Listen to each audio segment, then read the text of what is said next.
marax yi li gën a fës ci xabaar yi bokk na ca ni lu jëm ci ñu doon liggéey hôpital Dantec bu Ndakaaru jàppale ni kon junni ak ñeenti téeméer ci ñoom ñu ngi tonk tumuranke tax ñu xuus ci taw bi dem ci place de la nation wane seen naxaru xool nañu fi mu toll nii tembe dañoo sonn tay ñu ngi ci chômage technique dañu ci ñëw ci biir xabaar yi. doon ci bokk itam la Dantec boobee sax jamono jàppale ni kon jot nañoo def lu duppee déploiement maanaam yenn service yu bari dañ koo tas ci biir hôpitaux yi ci biir réew mi hôpital Abass Ndao am na ci yenn sunu reporter soxna Awa Diop def ci doxantu seetlu càmbar mbir ma fu mu toll dañu ci ñëw ànd ci ak moom ci biir xabaar itam. daañu xuus ci wàllum gàncax gi dem ba daanuk Saloum ministre bi dénk wàllum mbay mi professeur Moussa Baldé ma nga woon ca Saloum foofee sax fa la wonee kàddoom ni Sénégal mi ngi xaar lu néew ñeenti millions ci ay tonnes bu nu àggee ci farmango di maanaam déq ak bàcc ak jëri buñ ca noppee lu ni mel tax na ba kàddu jip daañu ci ñëw ci biir xabaar yi correspondant Sadama Sarr daañu xuus lu soxal article de la semaine El Hadji Malick Cissé tey ma nga doon seeti su naataangoo yi Vox Populi Dantec mi nu tëj ci lan xuus ci xën mu yaa li moo fees nis kis faram-fàcce gi.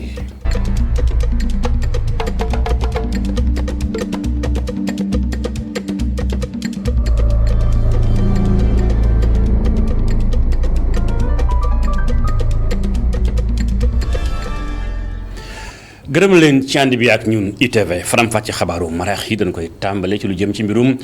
hôpital Aristide Le Dantec bi nga xam tey jii tëjees na ko fukki fan ak juróom la woon ci weeru ut gi service yu bari dañ ko daal di yóbbu seeni barab ci biir réew mi ni ay hôpital yu ko mën a dalloom hôpital Abass Ndao bokk na ca ana mbir ya fu mu toll ak nun ko organiser soxna Awa Diop def ab doxantu ñu xuus ànd ak moom.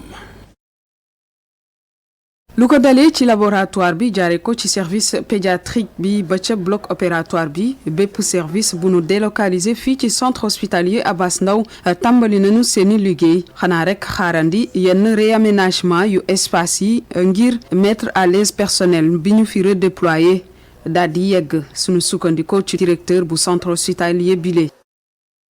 mooy santé dafa doy waar santé mënoo xaar loolu parce que ñële tuxu di ñëw. ñun suñu xeex bu njëkk moo doom suñ ñëwee lañ doon def na continuer mu bañ a am dog-dog parce que soo amee dog-dog malade yi mën nañ ko yëg moo tax bañ ñëwee dañu mel ni comme biologie moléculaire fi nga xam ne fa la ñuy saytoo mbiru ADN yi di topp yenn doomu Sénégal yi nga xam ne dañoo dundax doomu jàngoro Sida ñoom ñoo njëkk a ñëw installé nañ leen ñu ngi liggéey seen activité dara taxaw si beneen bi tamit ñi di xool xale yu ndaw yi di leen ñi nga xam ne dañuy am ay gaañu-gaañu wala di leen opérer mooy chirurgie pédiatrique ñoom it ñëw nañu ñii di xool tamit roño xale yi ñoom ñëw nañ commencé nañ seen activité. lépp di jaar ci yoon consultation yi di am ci ni mu waree ci service radiothérapie personnel soignant bi ñi ngi en place ak matériel ba nga xam ni sax am na si bu jugee ci hôpital Le Dantec ak bu ñu fekk fii ci bileb l'hôpital ca service bu chirurgie pédiatrique bi personnel bi nga xam ne jóge na Le Dantec itam tàmbali seeni consultation seeni patient ku ca nekk ñëw ak sa dossier. donc ñeneen ñi tamit comme que Abass Ndao mi ngi biir Dakar donc su Dantec tëjee nit ñi dañuy wol yaanu fii moo leen gën a jege ñu nax principal ñooy gën a jege donc ñoom balaa ñoo egg Fann il faut ñoom ñëpp ñu wol ñëw si donc ñi waroon ñi doon ñëw day gën a yokk donc personnel Dantec ñu ñëw dañuy gën a soulager ñu bañ a ñëw également suñu ñëwee dinañ fi fekk ñoo xamante ni taxaw nañu temb pour liggéey. waaw daanaka comme nu mu ko waxee léegi lu xam ne amoon na fi ñu renforcer ko day gën a nu mu tudd matale li nga xam ne amu fi woon ñu indi ko fi kooku tamit day doon loo xamante ne lu bees la lu ñuy ji wax nit ñi pour ñu xam ne léegi mi ngi fi. te ñu ngi def communication boobu. ay service personnel médical ay matériel yu ñu redéployé fii ci centre hospitalier Abass Ndao bu nu sukkandikoo ci directeur bi amul benn gàllankoor bu nga xam ni jur na ko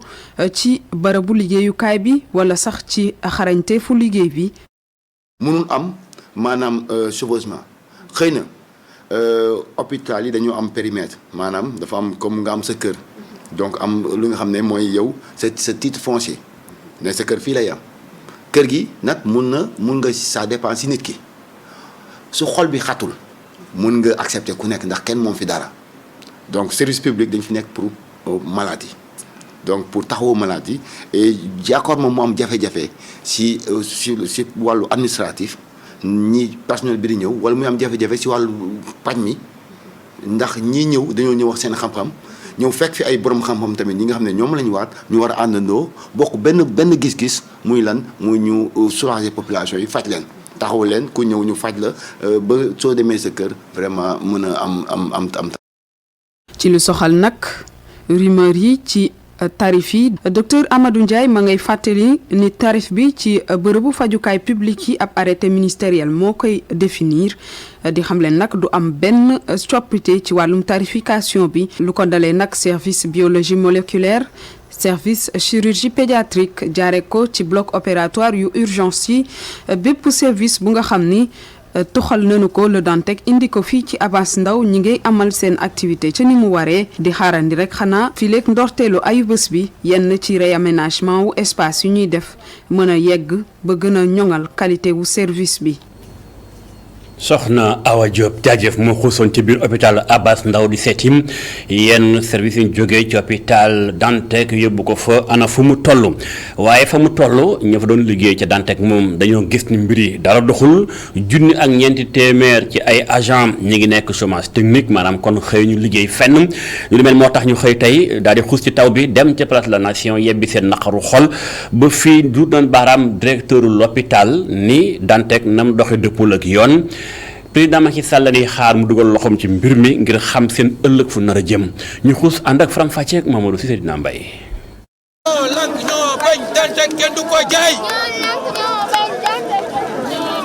ci taw le collectif pour la défense et la sauvegarde de l'hôpital de Dantec daal di amal doxum ñaxtu am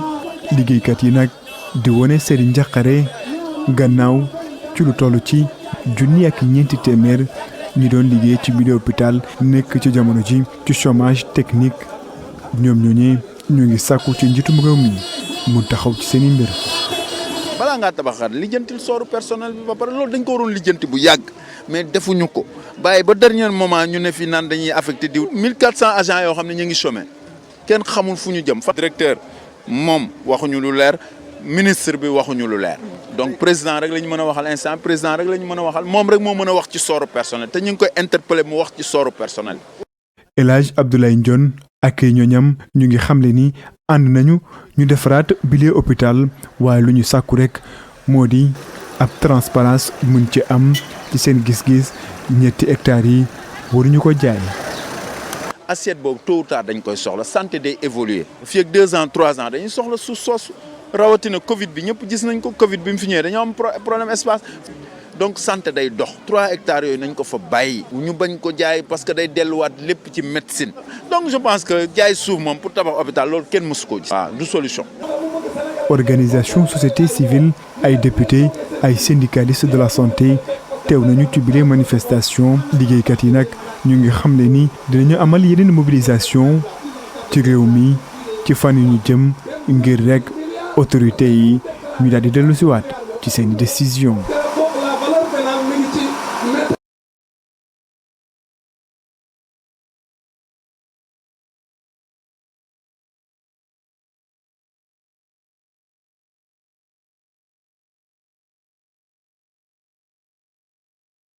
ñoo gontem ndaje nee ñu mbirum hôpital Dantec boo ko kenn teg ci mbirum politique ndax ba fii mbir yaa ngi dox amul benn jafe-jafeem indi nañu Faram Facce ak leexal fi mbir yi toll ak fa mu jëm ëllëg ñu xuus ànd ak Faram Facce Seydina Alioune Sow. task force républicain taxaw temm di tubayul projet bu yees bi ñeel hôpital Aristide Le Dantec bi lépp hôpital ñu tëj ko ngir gën koo jooyanti li ni mel ñu bëri ci askan wi di ko critiquer nee ne Fatoumata Tall ak ñi mu àndal mënuñoo comprendre jëfin wii. hôpital bi lu muy jël ci ay nit dañ ko bëgg gën a yokk mu jóge ci ñaar téeméer ak juróom fukk dem ci juróom benn téeméer ak juróom fukk ak juróom ñetti lal mu jël li nga xamante ni moom lañ tuddee plateau médical bi maanaam li nga xam ni moom lañu utiliser ci biir hôpital bi ba matériel yeeg yooyu TFR di wax ni kontaan nañu bu baax ci ni nga xam ni ñoom nañu en tout cas dugalee malade yi ci yeneeni hôpitaux waaye également personnel bi ñu dugal leen ci yeneen hôpitaux. nguurub Sénégal ñu joxoñ ko baaraamu tuuma ne dafa bëgg a jaay benn partie ci l'hôpital bi waa Benno Bokk Yaakaar di ko weddi ba mu set. Mamadou Kassé di ab urbaniste aménagiste nee na loolee amul benn yoon. d'abord li ñuy wax du dëgg fii kenn jaayu fi suuf parce que kenn gisul benn transaction bu ñu ne jël nañu 3 hectares jaay nañu ko mais 3 hectares yooyu da nga koy considérer ci projet global bi ni nga xamante ne moom la ñu ko natte muy captation de la plus-value foncière wala nga considérer ne que valorisation d'un foncier au profit du financement du projet global te li ci am solo moom mooy fi ñu jëlee hôpital bi ak fi ñu ko jëmee. tëj tey hôpital Aristide Le Dantec indi coow lu metti ci penc mi ku jéggi jàpp ne li ni mel ab scandale la pouvoir bi moom ñu ngi koy rafetlu tey fësal ni rek nekk na ab projet bu yees bu mag a mag. jaajëf Seydina Alioune Sow jaajëf ci la gëstu bi ni mel xabaar yi wéy ñu xuus ci lu soxal mbirum ñuy liggéey ca Expresso ñoom ñeent fukk ak nangam ci ay nit lañu fa daal di dàqeem ñoom it jàmbat nañu ko ndax li ñu jàpp mooy façon ba leen dàqe dëppul ak yoon lay këru liggéeykaay gi teg taxawul benn yoon lii moo tax ñu ne mbir mi duñ ko bàyyi mu sedd faram fàcce kenn ci ñoom ñu ngi ko duppee Ahmed Dieng lay wuyoo mooy secrétaire généralu syndicat bi ëmb ñu liggéey ci wàllum télécommunication ci biir Sénégal am na lu mu dénk Abdourahmane Ly. bi muy lancé procédure bi pour dàq benn partie employé bi dafa waxoon ni dafa am ay jafe-jafe koom dafa am ay difficultés économiques et que entreprise bi dafa am ay une vingtaine de milliards de pertes yoo xam ne daf ko def ci 3 ans yi ñun ñi nga xam ne ñooy représentant personnel bi ñuy délégué de personnel yi ak syndicat bi ñu jóg taxaw ne ko loolu mënul nekk loolu mënuñu ko gëm parce que suñu concurrents yi nga xam ne ñoom ñu ngi am ay centaines de milliards de bénéfices par an yow nga bëgg a jóg ñu bokk même secteur bu ñuy def nga bëgg a jóg ne da ngaa perte ay vingtaine de milliards loolu du lu ñu mën a gëm léegi nag jox ñu preuve yi jox ñu firnde yi alors mu lànk ni mënuñu jox firnde mënuñu jox preuve mënu ko jox autorités yi parce que joxewul benn justificatif ni aux employés ni aux autorités waaye jóg rek loolu nag bi nga xam ne opposé wu nañ ci ne ko loolu du fi amee ñu alerté autorités yëpp ñoom it ñu jàpp si ne ko loolu du fi amee mu xëy nag comme bi ñuy soog a tàmbali xeex bi dañoo demoon si bureau ne ko lii nga xam ne moom nga bëgg a def boo ko defee dinañ jàmmaarloo ak yow ay d'ailleurs sax yow da nga war a jóge si entreprise ñoo fekk ko bureau ne ko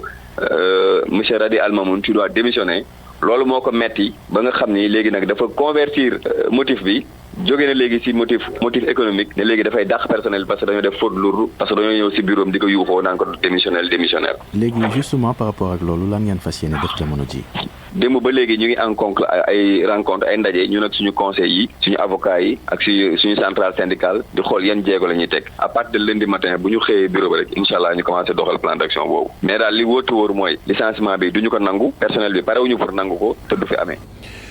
ñi moom dañoo nekkoon ci grève xiifal seen bopp diirub ñaar fukki fan ak juróom-ñaar ñu liggéey ci monsieur yàlla ama Sénégal SIAS waaye itam li nga xam si rek moo di kuréel yu mel ni SOTRAC nekkoon fay jamono ci biir Sénégal ñoom grève xiifal ba nekkoon dakkal nañu ko waxtaan moo am njiitum réew mi dugal ci loxoom digg leen lijjanti lëj wa taxaw ne ci ab xiifal seen bopp ndaje man ci woote ginnaaw bi ñu yëkkatee grève bi kenn ci ñoom ñu ngi ko duppee Ousseynou Diop la mu dénk ITV. ay magum jëmm lañu yoo xamante ni jox nañu suñu ñaq ak suñu doole lépp askanu Sénégal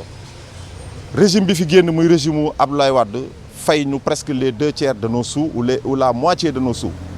alors régime bi fi ñëw ci magistère u président Macky Sall jéemul dara ci lépp loo xam dañ ko doon laaj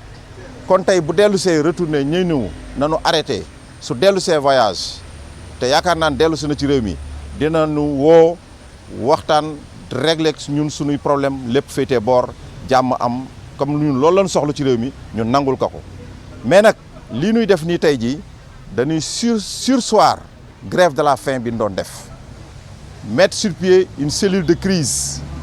suba ak ngoon guddi ak bëccëg ñu toog fii déglu ko nag may ko aussi tamit benn délai bu fekkente ni li mu nu wax te mu nekk loo xamante ni réew mi yëpp ko déggandoo muy sur le plan national international exécuté na ko te loolu la ñuy ñaan te am nañ ci yaakaar amuñu sax ay calcul jàmm alhamdulilah rabbil alamin dellu si borom njaboot yëpp ñibbi si seen kër ci jàmm ak salaam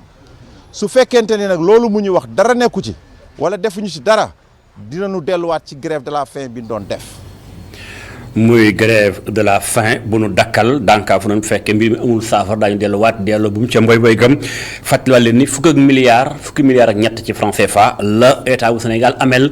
ama Sénégal SIAS ak Sotrac ba leen tase ak léegi ci biir réewum Sénégal gi leen xabaar yi wéy ministre bi ñu dénk wàllu mbay mi ma nga woon ca daanu ko Saloum ministre bi ñu dénk mbay mi di professeur Moussa Baldé ginnaaw Tambacounda nee na xel mën naa dal yaakaar am na ci gàncax gi ni fi mu toll nii war nañoo mën a góoblu toll ci 4 millions ci ay tonnes lu di mel nag mi ngi ko wax ndax yaakaar gu mu am ñu xuus Saloum ànd fa ak correspondance Adama Sarr. gannaaw ab tukkib nemmeeku bi mu amal fi nga xamee ne moo di ci Saloum ci jamonoy nawet bii. kii di jëwriñ gi ñu dënk wàllu mbay mi nag day daal dina xam ne ren jii day daañu am nawet bu mucc ay mais li ñu gis Kaolack moom lañu gis Kaffrine moom lañu gis Tamba te gëm naa ni loolu moo am Sénégal yëpp maanaam tool yi naat nañu taw bi bari na loolu ñëpp gis nañ ko te gëm nañ ni li ñu gis ren maanaam moo raw fuuf li ñu amoon 2020 te 2020 xamoon ngeen ni Sénégal góob nañ loo xam ne mosuñu kon góob donc loolu lañ gëm te loolu lañ gis maanaam béykat yi ñoo ko waxal seen bopp maanaam wàllu matériel aussi président de la République daf ma instruire woon le 31 décembre moo ko waxaloon boppam ñu indi 700 tracteurs ñu ngi ci yoon bi gëm nañ ni balaa nawet bii di ñëw dina am 700 tracteurs yu bees yu ñëw ñi doon ñaan matériel mun na am waxuma ñëpp dinañ am mais ñu bari dinañ am. fii ci diwaan bu Saloum nag bu weesoo gerte gi ñu ko xamee béykat yu bari nag léegi day ñoo ngi rek daal di jublu ci mbéyum lii di ceeb. innovation boo xam ne fii ci suñu commune ñu ngi koy doog a am su ma ne ñu ne depuis 2014 ñu ngi fi woon ñu ngi ci woon di s'activer à travers PANAR mais dañ ci béykat yi ñemewuñu woon dañ doon def di jéemantu ndax béykat li mu bëgg mooy fexe ba waxtu jotee nga am sa ceeb am sa dugub am sa mboq kon su programme bi ñëwee mu nekk programme bu am solo boo xam ne béykat yi ñu ñëwal fii tey seen bopp moom wax na ko léegi ci biir waxam. ka ñoom ñu gis état ka ñoom gisul état ñoom xaaruñ kenn mu nekk na loo xam ne dañ ko war a saluer béykat buñ président dafa wax autosuffisance en riz kon ñii dem nañ ci autosuffisance bu yàgg ndax li tax ñu dem ci tey jii duñu xaar machine sax pour mu labourer leen bu intrant ñëwee ñu def bu intrant ñëwul ñu def ci seen i propre moyen kon ñooñu kon yaakaar naa bu béykatu Sénégal yëpp xooloon ci ñoom kon lii nga xam ne mooy ceeb ak jéggaani dina wàññeeku. li nga xam ne mooy essentiel bi rek ñu fexe ba dooleel baykat yi dooleel bi nag bi ma si njëkk a wax mooy ñu ñuy indil jiw boo xam ne adapté na milieu bi te teel a ñor surtout ndax dañ ne riz pluvial ku ko wax ndox bu amul ndox rek day am manquement bi ci topp muy intrant yi ñu wàññi leen ko te ñu mun cee jot ndax baykat boo xam ne am nga plus de 4 hectares soo nee di nga jënd intrant bu cher day xaw a doy. ci bileg tukki nemmeeku nag fi nga xamee ne moo di ci Saloum day jëwriñ gi ñu dënk wàllu mbéy mi daal dina ci rek profité ngir inaugurer ab ferme moderne boo xamee ne waa ANIDA ñu ko taxawal ci commune bu Kër Madiabel. jaajëf Astou Mbaye Adama Sarr ci yoonu Saloum ministre bi ni 4 millions tonnes la ñu war a góob ginnaaw bu ñu faree mango. waaye nag kii di Alpha Mamadou Diallo ni nañ ci teey ndax daaw ministre bi annoncé woon na nangami tonne loolu gisuñu ko mu ni nag lu di mel nan ci gën a teey ndax Sénégal duñ joxe jiw bu baax engrais naka noonu waaye itam lu jëm ci mbirum jëmtukaayu mbay ba baykat mën a tex gàncaxam xaar faj njàmbatam lu di mel kon 4 millions tonnes nañ ci teey am na lu mu dénk Assane Top. xel nangu ko ndax ministre bi moom yàgg na di def affaire chiffre am yooyu ndax chiffres yi boo xoolee moom ak taw bi la koy méngale bu taw bi baaxee mu jox ñu chiffres yu bari yaa ngi fàttaliku daaw mais daaw géej taw bi bëri woon na fi mu ne dinañ am 3,800,000 tonnes à la fin mu génn ne am nañ 3,600,000 tonnes Sénégal am na sécurité alimentaire de téeméer yoo jël juróom-ñeent fukk yee juróom Sénégal matal na te loolu noonu Covid bi wane na du woon dëgg ndaxte il a fallu président de la République génn dëkk bi dem uti ceeb pour dugal ko ci biir dëkk bi donc daaw waxoon nañu ci gerte dinañ am 1,600,000 tonnes waaye gis nañ d'habitude au mois de juillet da nga daan gis mu génn télé woote ne Prégec wala direction statistique am génn na firndeel na chiffre am yooyu waaye kenn gisu ko ci mois de juillet bi passé mu firndeel chiffre yim ñu digoon at bi passé kon nag ren jii tamit bu waxaatee chiffre yooyu ci at boo xamante ne am nañ problème mu semence am nañ problème mu surtout engrais mu ngi cher bay bëgg dee nit ñi doon jooy gis nañ fan yi passé Saalum ñuy jooy benn genre sax buy lekk seen li ñuy jiw donc problème yooyu noonu yëpp mënoo ko dajale ba pare nga ne mooy ëpp at bi nga xam ne problème yooyu yëpp amoo ko woon te engrais bi jarul woon loolu tey ji bu fekkee moom daf ne professeur mathématique la am na yoo xamante ne buñ la ko waxee dafa jar nga génn ci terrain bi xool wala sax buñ la ko waxee nga toog sa bureau mais nga xam ne lii xel mënul nangu nga laajte waat pour mën a dem ci kanam pour man lii ab taf yëngal la rek bu muy naxee le président de la république parce que li mu koy jox ci milliards bëri na te pour mu justifier ko il faut que mu wan ne ko résultat yu bëri am na fi mais en réalité loolu yëpp amu fi. mu doon kàddu ak Alpha Mamadou Diallo di consultant jëm ci wàllum agro industrie ci biir Sénégal xabaar yi ñu xuusandi lu jëm ci mbirum ñàkkum soble bi nemmeeku ci réewum Sénégal Momar Ndao jiite ASCOSEN ñaawlul na ko teg na lépp ci kaw ministre bi dénk wàllum commerce nee na ministère bi ni doxee mu dëppul ak yoon moo tax mbir mi toll fii tey am na lu mu dénk Fatoumata Bintou Ba. ñun ñu ngi ñaawlu fu ñaawli yem di dénoncer fu dénoncer yem li nga xamante ne bi moom moo am ci njëg yi ci biir réew mi particulièrement ci soble bi ndax produit boo xam ne lu daan jar 5 000 ñuy dem ba ne ñu ngi di koy jaayee lu ëpp 50 000 muy saaku soble loolu xel mënu koo nangu te teguwul ci dara lu dul ñàkk a def seen liggéey bi nga xam ne moom la ministère du commerce deful liggéey loolu moom c'est un scandale yeneen produit yëpp Sénégalais yi sonn nañ fu sonn yem boo xoolee yokkute bi nga xam ne moom la soble bi yokk dafa fekk yeneen produit yi yëpp yokk lépp lu ñuy jaay fii ci réew mi yokku na yokk boo xam ne dafa jéggi dayo te teguwul ci yoon te Sénégal yi dañoo sonn seen loxos jotul seen ginnaaw. mu doon kàddu ak Momar Ndao xabaar yi wéy lu jëm ci mbirum photographie xam ngeen ni démb moo doon bëccëg bi ñu jagle wàllum photo ci àdduna naam ñu bari xëy na duñ ko bàyyi xel waaye photo bu nu ko càmbaree xool ko nam doon demee ci ginnaaw 30 ans ci ginnaaw jàpp fanweer jàpp ñeent fukki at ci ginnaaw ak tey fi mu toll dafa mel ni photo moomee léegi soppeeku na bu njëkk da nga daan dem ci studio rang ba sonn ngir portale wu tey nag ku ne sa loxo da ngaa ŋàbb sa studio bopp am nga photo loo mën a photo loo ko mën a daal te wane daal di koy monté dam la neexee lu di mel tax na ba Abdoulaye Mbow mi yàgg naa photo waaye mi ngi wax ana mbir yi fu mu toll dëgg ma ngi ci daanu Mbuur moom ak Mountaga Kane. métier bi dafa nekk en voie de disparition ndax leen ay portable maire yu bëri dañuy am seen cellule de communication ay portable la ñuy filmer moom la ñuy photo nga dem dans les écoles dans les lycées ay professeurs ñoo fay photo bu dee ay photo d'identité bi lu mu mënti doon bàyyi photographe yi nga xam ne seen métier la ni ñaan les proviseurs les maires des communes ñoom ñëpp nañ jàppale photographie yi te bàyyi seen naataango yi nga xam ne ñoom la ñuy favoriser del ay portable di leen ko jox ñu koy filmer ak di ko photo alors que les photographes et les caméramans sont là labo yaa ngi dee ñu ngi fermé te labo yi doon nañ employé plus de 10 personnes par labo tey jii muy employé 3 personnes dans les labos alors que métier bu disparaîtrait ça sera une honte pour les Sénégalais en particulièrement par le président de la République parce que moom dafa dem ba France jël fa ab photographe tubaab ñëw mu koy photo alors que Abdoulaye Wade bu mu fiy nekk ay Sénégalais fa nekkoon Abdou Diouf bu mu fiy nekk ay Sénégalais photographe ñoo fi nekkoon ñoom Kassé ak ñoom Jong. photographie wane seen naxaru xol ci ñàkk bi leen ñàkk a jox gëddëm lu may fi jamono toll tax seenu métier tàmbalee bëgg a naax saay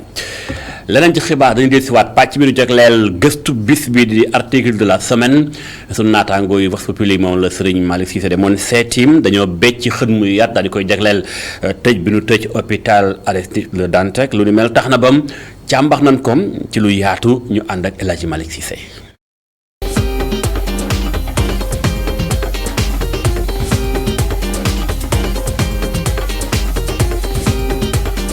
mu nekk fukki fan ak juróom ci weeru août buñ dul fàtte mukk ca hôpital Aristide Le Dantec boobu la date di des ci mémoire patient yi ak personnel bi Vox Populi def ci dossier gu yaa tuddee ko hôpital Le Dantec tëj gu làmboog jafe-jafe yu bari. nga di titre boobu boo ko déggee sax tu as l'impression que dañuy wax kenn ku feebar wala mala bu feebar bay waaj a génn àdduna soubresaut mooy mujjanteelu geste yoo xam da nga koy def pour mën a sauver wu jour boobu mën nañu wax ne le 15 août la woon mais nekk jour férié mais hôpital La Dantec foo sànni mbatt mu tag diggante policiers yi patients yi nga xam ne dañoo ñëw di bëgg faju xamuñu fu ñu fajoo mën naa si wax si kenn sax xam ne moo attiré le plus su sama attention mooy benn xale bu jigéen boo xam ne dafa ñëwoon pour changer passement wam ginnaaw bu ñu ko defee lii di césarienne mais nag sur place gisul kenn ku ko dimbali pour changer que pansement wam il paraît que date bi sax bi ñu ko waroon changer jàll na mais gisul kenn ku ko defaral mu wër na fu nekk service au service fu mu dem ñu ne ko du fii fu mu dem ñu ne ko du fii ba mujj gi dafa ñëw toog ñu fekk ko mu wéeru ci oto après si la ñuy waxtaan ak moom si la ñu xamal loolu. am na beneen maire boo xam ne tamit mi ngi jóge ba Touba ñu waroon ko changer benn poche boo xam ne dañ ko defal xam naa benn opération bu ñu war a yeggali la mais gisul kenn ku ma waxal moom yëgul woon ne sax hôpital bi day tëj mu nekk nag benn situation bu doy waar boo xam ne ginnaaw bu ñu xoolee loolu yëpp suñu rédaction ñu toog ñu ne lii titre bi moo gën a jekk ci dossier bi ma def. patient yi jaaxle dëggantaan nañu def moo tax ñuy def ay seede yu daw yaram ñu dénk ko suñu naataango bi. mën naa wax ne njaaxare ci malade yi ak personnel yi ndax personnel da ngay gis infirmière bu ñëw wala infirmier bu ñëw wala soignant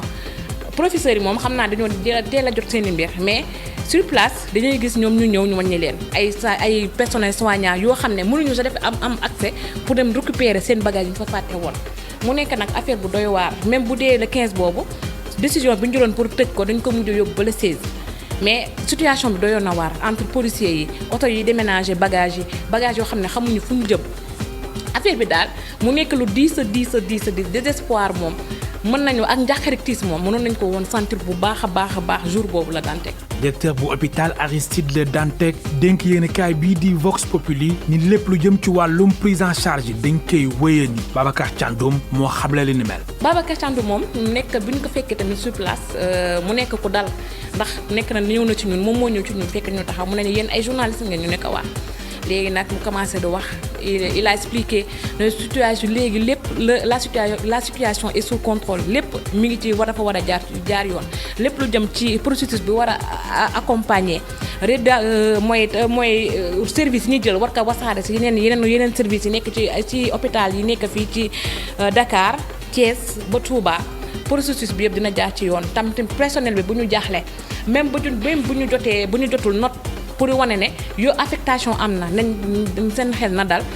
ndax dinañ leen yóbbu ci yeneen hôpital moom daal loolu si côté boobu la ñu waxtaanee mu waxtaan lu bëri nag lancé appel population yi pour gën a dalal xelu population yi. keneen ki amal waxtaan ak yéenekaay bii di Vox Populi di directeur bi ñu dénk établissement public de santé Ousmane Dia ñëwaat si situation bi nga xamante ni moom la hôpital Aristide Le Dantec di dund. interview mi ñu ko accordé si moment boo xam ne coow li bëri woon na lool entre personnel mu tuddati mooy direction administration bu hôpital Dantec ak collectif bi nga xam ne moo ëmb travailleurs personnels yeeg yenn ñenn ñu fa ne léegi nag si la defee nag bataaxal boobu daal di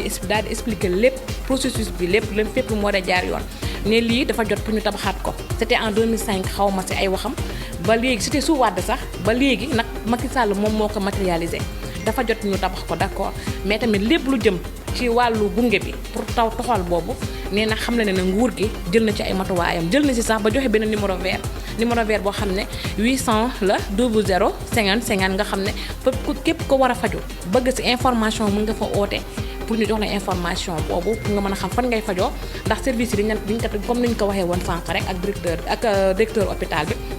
bi diñ leen tasaare ci yeneen service de santé yi yu nekk Dakar Thiès ba Touba moom daal côté boobu la gën a insister. wax ji bëri na trop ci defaraat bi ñuy defaraat hôpital centenaire bii di Aristide Le Dantec lu leer ba leer mooy ku wax boobu la hôpital wax référence la ci Afrique sowu jant.